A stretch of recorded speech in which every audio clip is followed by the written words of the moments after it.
Okay, why do we like small government? Well, the first and most important thing you need to know about us is that we don't believe that human nature can fundamentally change. You may not hear this a lot, but when you get down to it, it really is the basis for conservatism in general. We don't think people are perfectible if only they could make the right laws and rules. We believe that human beings, like every other creature on the earth, are motivated primarily by their own self-interests. Now, many modern people see this belief that we have, that human nature is fundamentally flawed and selfish and essentially unchangeable, as cynical and pessimistic. On the contrary, it is this belief that generates a society with the checks and balances against the natural human bastardliness that basically wants to tell other people what to do. These checks and balances prevent the accumulation of too much power in the hands of too few people. And that defiance of these checks and balances by the current political class of both parties is the real threat that the Tea Party movement is a response to.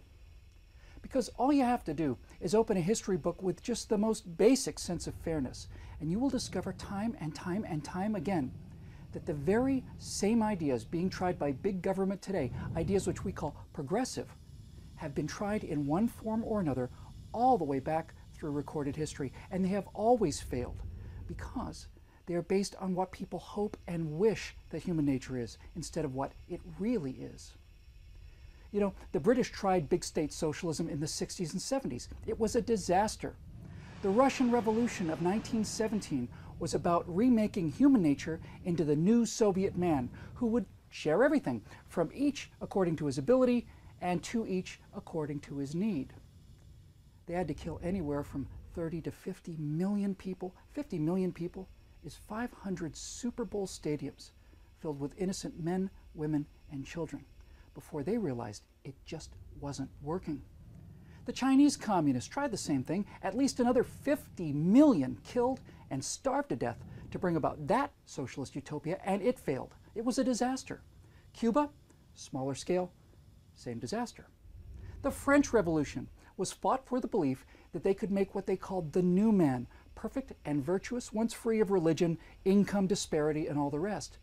Now, in order to bring about that paradise, thousands of people had to be guillotined each week in what was called the Great Terror. And on and on and on it goes. The Romans, in 150 BC, were promoting these same progressive ideas. There's nothing progressive about progressivism.